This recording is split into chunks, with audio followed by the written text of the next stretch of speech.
Thank you, Madam President. I would actually like to speak just a few minutes on an amendment of mine that'll be on the floor on the transportation bill in a few minutes. And it's an amendment that would cut funding to a particular airport in Pennsylvania. And I'd like to just discuss why we are targeting this particular cut. As all of us know, all over America for the last several months, millions of Americans have come out to tea parties and town halls expressing concern and even anger over the level of spending and borrowing and debt that we're incurring here in Congress. They're concerned about all the new taxes we're talking about, the takeover of everything from General Motors to insurance companies. People are concerned, and I think for a lot of good reasons. The question now, particularly after the hundreds of thousands of people gathered in front of the Capitol last Saturday from all over the country expressing many of those same concerns, is anybody listening? Is anyone in here listening? It reminds me of a couple of weeks ago when my 2.5-year-old grandson was spending the night with my wife and I.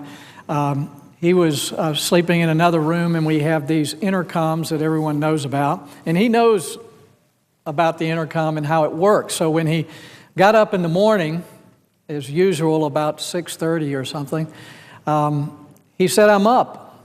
Is anybody home?" And he kept saying, "Is anybody home? Is anybody home?" And I knew that he was going to keep saying it until I got up and went in and got him up. And I think that's the question Americans are asking us here in Congress. Is anybody home? A lot of people last weekend when I was here just said, "Keep speaking for us. Someone's got to speak for us." And these were not mobsters. They were not the right wing. I mean, they were Americans, moms and dads with kids in strollers and grandpas and grandmas. They're here from all over the country, of all political parties, who know enough to say that we can't keep spending and borrowing. And the more we spend, the more waste and fraud there is. All of us here seem to agree, especially at campaign time, we need to cut out the waste and the fraud. But folks, no matter what we bring up here to cut, even if we pick the most egregious waste that the General Accounting Office comes up with every year and says these are the most wasteful and inefficient programs, we can put them on the floor of the Senate for a vote, and we can't cut them.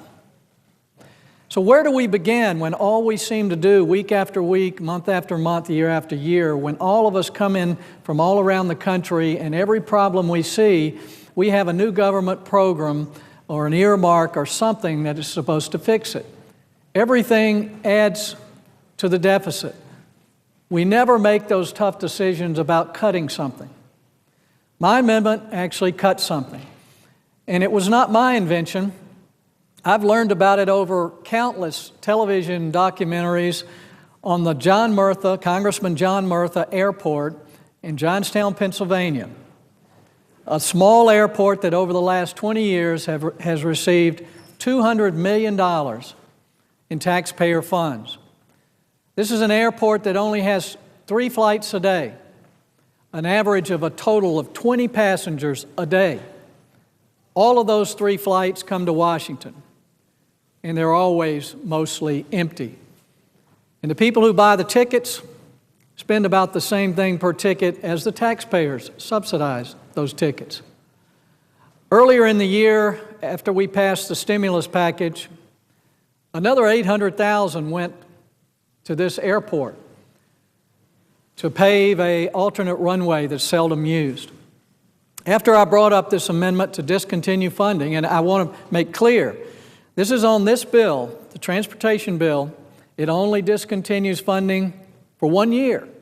It's not permanent. It doesn't discontinue any funding related to defense or military. So the National Guard and others continue to use it. The Defense Department can spend whatever they want on this airport. It's just that the Department of Transportation cannot spend any more money to subsidize air traffic from this airport. It also does nothing to cut any safety funds for air traffic control. It's just a couple of paragraphs that says enough's enough. This airport has received an inordinate amount of money. It has equipment it doesn't even use, millions for radar equipment that's not even staffed. And again, 3 flights a day, only to Washington, D.C., with less than an average of 20 passengers a day. Most of the time, there are more airport security people in this airport than there are passengers. So this is not some partisan attack. In fact, if you'll remember, the Bridge to Nowhere, which was a Republican project, was exposed by Republicans.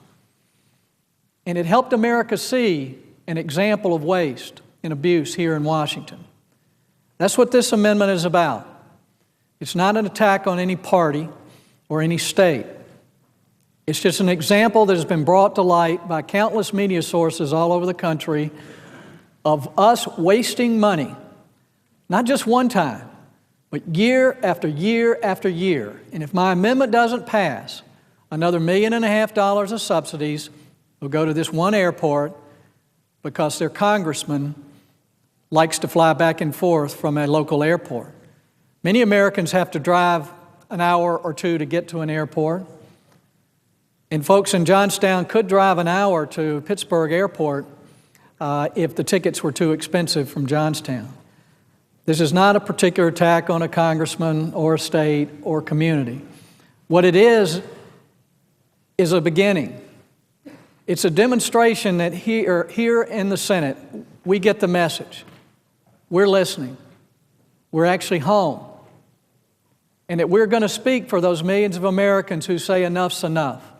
We can't keep spending and borrowing and creating debt.